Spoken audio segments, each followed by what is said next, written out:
गावच्या चाळीसगाव, पाचोरा, भडगाव आणि या परिसरातील एरंडोल असेल, पारोडा असेल या ठिकाणी गेल्या काही दिवसापासून मुसळधार पाऊस बरसतोय. त्याच माध्यमातून काही घरांमध्ये देखील पाणी शिरलेलं आहे. नेमके शेताचं देखील मोठ्या प्रमाणात या तालुक्यामध्ये नुकसान झाल्याचं चित्र आपल्याला दिसून येत आहे. या संपूर्ण घटनेचा आढावा घेण्यासाठी आपल्यासोबत स्वतः जिल्हाधिकारी आयुष प्रसाद सर आहे. सर, काय सांगाल? जळगाव जिल्ह्यात गेल्या काही दिवसापासून मोठा पाऊस काही तालुक्यांमध्ये दिसतोय, घरांमध्ये पाणी शिरलंय. तुम्ही देखील प्रशासनाच्या वतीने त्या ठिकाणी जाऊन स्वतः पाहणी केलेली आहे आणि घरं देखील पूर्ण गाव, अनेक गावं देखील तुम्ही त्या ठिकाणी सरकवलेली आहे. नेमकी काय परिस्थिती जळगाव जिल्ह्यात? जळगाव जिल्ह्यामध्ये हवामान खात्याने जो आपल्याला अंदाज दिला होता त्याच्यामुळे कालचा जो पाऊस आपल्याकडे पडला, आपण ज्या ज्या नदी काठावरचे जो गाव आहे जो फ्लड प्रोन एरियामध्ये येतोय, आपण इन्शुअर केलं की त्या ठिकाणचे सर्व नागरिकांना, जनावरांना तिथून आणि महत्वपूर्ण जो जो सामान असेल त्याच्या सहित आपण वेळेवर लोकांना शिफ्ट करतोय. आणि काही लोक त्यांच्या नातेवाईकांच्या घरी गेले, काही लोकांसाठी आपल्याला जे सभा मंदिर आहे, ज्या भागात काही शाळा आहेत त्या ठिकाणी आपण शिफ्ट केलं. जेणेकरून पूर्ण जळगाव जिल्ह्यामध्ये आतापर्यंत प्राप्त माहितीनुसार एकही जनावरांच्या या एकही व्यक्तींच्या या कुठल्या प्रकारच्या जो यासारखा जानचं नुकसान एकही प्रकारच्या कुठेही झालेलं नाही.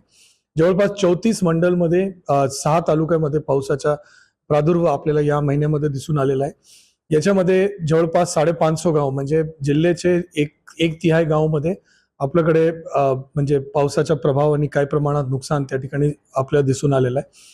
जळगाव जिल्ह्यामध्ये असलेले सुमारे 850 तलाठींच्या माध्यमातून, कृषी सहाय्यकांच्या माध्यमातून आपल्याकडे सगळे पंचनामेची प्रक्रिया सुरू आहे आणि 1 लाख हेक्टर चे अंदाजित नुकसान आहे. त्या 1 लाख हेक्टरमध्ये आतापर्यंत अबाउट 70-72 हजार हेक्टरची पंचनामे पण पूर्ण झालेले आणि तातडीची जो मदत असतो, जो 5 लोकांची मृत्यू दुर्दैवाने या महिन्यामध्ये झाली होती, त्या लोकांच्या जो 4 लाखाच्या जो मदत असते ते पण देण्यात आलेलं आहे आणि उर्वरित जो काही म्हणजे घराचे नुकसान जो आहे त्याच्या पण म्हणजे विभिन्न तालुक्यामध्ये ऑलरेडी म्हणजे पेमेंटची प्रक्रिया सुरू झालेली आहे आणि पंचनामे जो आहे त्याप्रमाणे जो आणि मागच्या महिन्यापर्यंतचे जो नुकसान भरपाई प्राप्त होती त्याच्या पण वाटप कंटिन्युअसली सुरू आहे आणि कुठल्याही प्रकारचा विलंब याच्यामध्ये होऊ नये याच्यासाठी विशेष दक्षता घेण्यात येत आहे.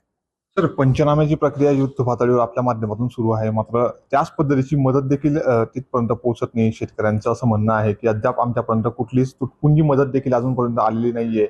ज्यांचे घरात पाणी शिरलं असेल त्यांना तुम्ही शिफ्ट केलं असेल, त्यांना अन्नपुरवठा संस्थेच्या माध्यमातून दिला असेल, मात्र आर्थिक स्वरूपाची मदत किंवा दसरा आणि दिवाळी तोंडावर येऊन राहिला सण, मात्र तशी आर्थिक स्वरूपाची मदत अद्यापही प्रशासनाच्या वतीने झालेली नाहीये. काय पाऊल असणार आहे जिल्हा प्रशासन याच्या पुढे? नाही, याच्या कंटिन्युअस फॉलोअप आपल्याकडे चालू आहे आणि म्हणजे काही प्रमाणात मदत म्हणजे मी ऑलमोस्ट 30% मदत ऑलरेडी पोहोचलेली आहे. परंतु जो उर्वरित मदत आहे, जो ताबडतोबची आहे, ते आज चालू आहे प्रक्रिया. प्रत्येक ठिकाणी ते बँक अकाउंट डिटेल्स वगैरे कलेक्ट करण्याचे विषय सगळे चालू आहे आणि ते इमिडिएटली आपण सगळे मदत आपण टाकतोय आणि कुठल्याही प्रकारचे विलंब होणार नाही याची आपण विशेष दक्षता घेतोय. कंटिन्युअस वरिष्ठ स्तरावर मंत्रालय असेल, आदरणीय आयुक्त महोदय असेल, कंटिन्युअस त्यांचे आढावा पण चालू आहेत. सकाळी आढावा झाली, आज संध्याकाळी परत आहे. तर या सगळ्या गोष्टीवर आपलं पूर्ण लक्ष आहे आणि कुठल्याही प्रकारचा विलंब होणार नाही याची विशेष दक्षता आपण घेतो. सर, काही तालुक्यांमध्ये अद्यापही पंचनामे व्हायचे बाकी आहे. काल देखील, परवा देखील 2 दिवसापासून मुसळधार पाऊस बरसला आहे. पिकाच्या अतोनात हाल झालेले, कमरेपर्यंत पाणी आहे शेतांमध्ये, मात्र अद्यापही त्यांच्या बांधावरचे आपले काही प्रशासकीय अधिकारी या ठिकाणी पोहोचल्याचं चित्र दिसून येत नाहीये. अशा शेतकऱ्यांकडनं प्रतिक्रिया येत आहे की तलाठी असो, आपल्या प्रशासकीय अधिकाऱ्यांकडनं असं सांगण्यात येत आहे की सरसकट पंचनामे झाले असं दाखवून आपल्याला मदत देण्यात येईल. अशी काही प्रोसेस जिल्हा प्रशासनाच्या वतीने करण्यात आली आहे का?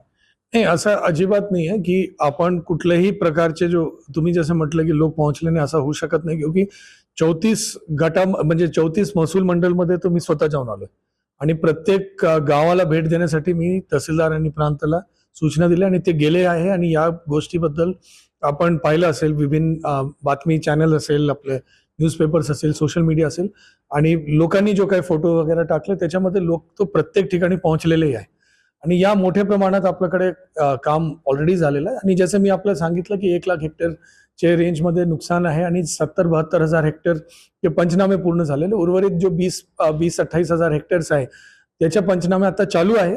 ते पुढच्या आज आणि उद्याच्या डेटमध्ये आपण पूर्ण करण्याचे पूर्ण नियोजन आहे आणि प्रत्येक ठिकाणी लोक पोहोचतील याची आपण विशेष दक्षता घेतोय.